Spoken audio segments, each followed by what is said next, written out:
NDA meeting ಆಯಿತು, meeting ಮುಗಿದಿದ್ದು ಆಯಿತು. ಈಗ ಇಂಡಿ ಒಕ್ಕೂಟದ ಸಭೆ ಆರಂಭ ಆಗಿದೆ.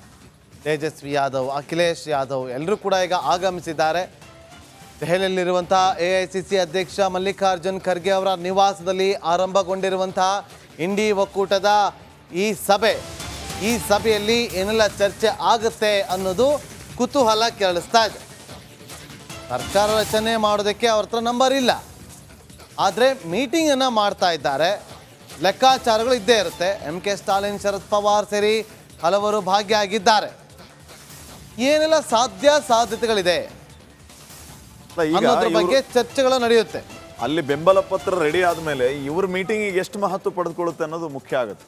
ಬೆಂಬಲ ಪತ್ರ ಕೊಟ್ಟಾಗಿದೆ ಅಂದ್ರೆ ಕೊಡ್ತಾರೆ, 7 ಕೊಡ್ತಾರೆ. ನಂಬರ್ಸ್ ಬೇಕೀಗ. ವಿಪಕ್ಷ ಸ್ಥಾನದಲ್ಲಿ ಕೂರ್ಬೇಕಲ್ಲ, ವಿಪಕ್ಷ ನಾಯಕ ಯಾರು ಅಂತೇಳಿ ತೀರ್ಮಾನ ಆಗಬೇಕಲ್ಲ, ಅದು ಕೂಡ ಇಂಪಾರ್ಟೆಂಟ್. ಪ್ರಧಾನಿ ಆಗೋದಕ್ಕೂ ಕೂಡ ವಿಪಕ್ಷ ನಾಯಕ ಆಗೋದಕ್ಕೂ ಕೂಡ ಈಗ ನಂಬರ್ಸ್ ಇಂಪಾರ್ಟೆಂಟ್ ಆಗಿ ಸಿಂಗಲ್ ಲಾರ್ಜೆಸ್ಟ್ ಪಾರ್ಟಿ ಆಗಿರುವಂತಹ ಕಾಂಗ್ರೆಸ್ ಒಂದ್ ಕಡೆ ವಿಪಕ್ಷ ನಾಯಕನ ಸ್ಥಾನಕ್ಕೂ ಡಿಮ್ಯಾಂಡ್ ಮಾಡುತ್ತೆ. ನಮಗೆ ಬೇಕು ಯಾರು ಹೋಗ್ಬೋದು, ಆ ಸ್ಥಾನದಲ್ಲಿ ಯಾರು ಕೂರ್ಬೋದು, ಈ ಚರ್ಚೆಗಳಾಗುತ್ತೆ. ಅಥವಾ ಯಾಕಂದ್ರೆ ತೇಜಸ್ವಿ ಯಾದವ್ ಒಂದು ಸ್ಟೇಟ್ಮೆಂಟ್ ಅನ್ನು ಕೊಟ್ಟು ಹೋದ್ರು, ಅದರಲ್ಲಿ ಬೆಂಬಲ ಪತ್ರ ರೆಡಿ ಆಗೋಗಿದೆ. ಹಕ್ಕು ಮಂಡನೆ ಮಾಡೋದಕ್ಕೆ ಬೆಂಬಲ ಪತ್ರದ ಸಮೇತವಾಗಿ ಅವರು ತೆರಳೋದಕ್ಕೆ ಸಿದ್ಧರಾಗಿದ್ದಾರೆ. ಇಲ್ಲೇನು ಕೂಡ ಸಾಧ್ಯತೆಗಳು ಇದೆ ಅಂತ ಹೇಳಿ ನಾವು ವಿಶ್ಲೇಷಣೆಯನ್ನು ಮಾಡೋದಕ್ಕೆ ಸಾಧ್ಯವೇ ಇಲ್ಲ. ಯಾಕೆಂದರೆ ಶ್ರೀಪಾದ್ ಹೇಳಿದಂತೆ ಬೆಂಬಲ ಪತ್ರ ರೆಡಿಯಾಗಿದೆ. ಬೆಂಬಲ ಪತ್ರದ ಜೊತೆಯಾಗಿ ಹಕ್ಕು ಮಂಡನೆ ಮಾಡೋದಕ್ಕೆ 7 ರಾಷ್ಟ್ರಪತಿಗಳನ್ನು ಭೇಟಿ ಮಾಡೋದಕ್ಕೆ ಮುಂದೆ ಆಗ್ತಿದ್ದಾರೆ ನರೇಂದ್ರ ಮೋದಿ ಅವರು. ಈಗ ಬೆಂಬಲ ಪತ್ರಕ್ಕೆ ಸಹಿ ಹಾಕಿದ ಮೇಲೆ ನಾವು ವಾಪಸ್ ತಗೋತೀವಿ ಅಂತ ತಗೊಳಕ್ಕಾಗಲ್ವಾ? ರಾಜಕೀಯದಲ್ಲಿ ಎಲ್ಲವೂ ಕೂಡ ಸಾಧ್ಯ. ಈಗ ಸದ್ಯಕ್ಕೆ ನಡಿ, ಈಗ ಶುರು ಮಾಡೋಣ. ಕೇಸರಿಯಿಂದ ಮನೋಲ್ಲಾಸ ಮನಸ್ಸು ಮತ್ತೇರಿ ಕುಣಿದಾಡಿದೆ ನೋಡು, ಮನಸ್ಸು ಮತ್ತೇರಿ ಕುಣಿದಾಡಿದೆ ನೋಡು. ಕ್ಷಣ ಕ್ಷಣವೂ ಆಚರಿಸಿ ಕೇಸರಿ ಹಬ್ಬ.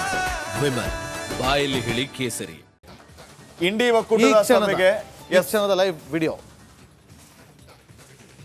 ನೋಡಿ, ತಾವು ದೃಶ್ಯಗಳಲ್ಲಿ ಗಮನಿಸ್ತಾ ಇದ್ದೀರಿ. ಇಂಡಿ ಒಕ್ಕೂಟದ ಒಬ್ಬೊಬ್ಬರೇ ನಾಯಕರುಗಳು ಈಗ ಖರ್ಗೆ ನಿವಾಸಕ್ಕೆ ಬರ್ತಾ ಇರೋದು. ಮಲ್ಲಿಕಾರ್ಜುನ್ ಖರ್ಗೆ ಅವರು ಬರಮಾಡಿಕೊಳ್ತಾ ಇದ್ದಾರೆ. ಪ್ರಿಯಾಂಕ್ ಖರ್ಗೆ ಅವರಿದ್ದಾರೆ ಅಲ್ಲಿ.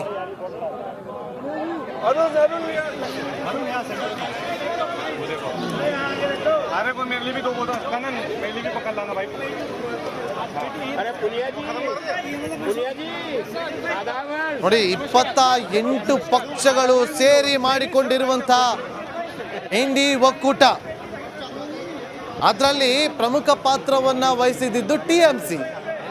ಆದ್ರೆ TMCನೇ ಇಲ್ಲ ಅಲ್ಲಿ ಇವತ್ತು. जेडीयू ಹೊರ ಬಂದಾಯಿತು. ज़्यादा विशेष ध्यान दे, बिहार को विशेष राज्य का दर्जा दे. और दूसरी महत्वपूर्ण बात जो हम लोगों ने, बिहार सरकार ने, जब महागठबंधन की सरकार 17 महीने थी बिहार में, तो हम लोगों ने जाति आधारित गणना करा के उसके बाद 75% आरक्षण की सीमा को बढ़ाया था. फिर हम भी लोगों के कैबिनेट प्रपोजल एक गवर्नमेंट ऑफ इंडिया में भेजा गया था कि इस 75% के आरक्षण को शेड्यूल 9 में डाला जाए. तो हम तो चाहेंगे कि ನೋಡಿ, ತೇಜಸ್ವಿ ಯಾದವ್ ಅವರ ಡಿಮ್ಯಾಂಡ್ ಬಗ್ಗೆ ಮಾತಾಡ್ತಾ ಇದ್ರು.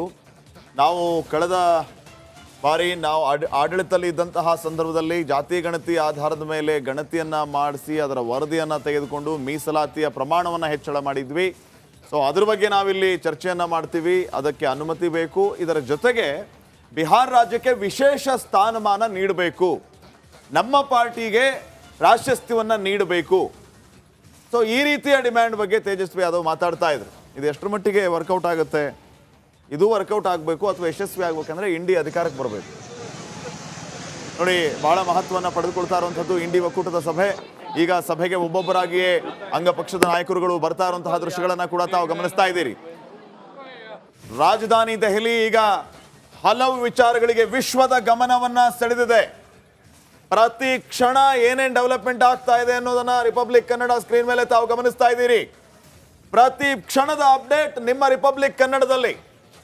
ಈ ಮೀಟಿಂಗಿಗೆ ಅರವಿಂದ್ ಕೇಜ್ರಿವಾಲ್ ಅವರು ಬರೋದಕ್ಕೆ ಆಗೋದಿಲ್ಲ. ಸರೆಂಡರ್ ಆಗಿ ಜೈಲಲ್ಲಿದ್ದಾರೆ. ಸರೆಂಡರ್ ಆಗಿಲ್ಲ, ಜೈಲಿಗೆ ವಾಪಸ್ ಹೋಗಿದ್ದಾರೆ ಅವರು. ಮತ್ತೆ 19ನೇ ತಾರೀಕಿನವರೆಗೂ ಜುಡಿಷಿಯಲ್ ಕಸ್ಟಡಿ ಕಂಟಿನ್ಯೂ ಆಗಿದೆ. ಕಂಟಿನ್ಯೂ ಆಗಿದೆ. ಮತ್ತೊಂದು ಕಡೆ ದೀದಿ ಬರ್ತಾರ ಮಮತಾ ಬ್ಯಾನರ್ಜಿ ಸ್ವಲ್ಪ ಏನೋ ಈಗ ಅಪ್ಡೇಟ್ ಲಭ್ಯವಾಗ್ತಾ ಇದೆ. ಈ ಕ್ಷಣದ ಅಪ್ಡೇಟ್ ಬರ್ತಾ ಇದೆ.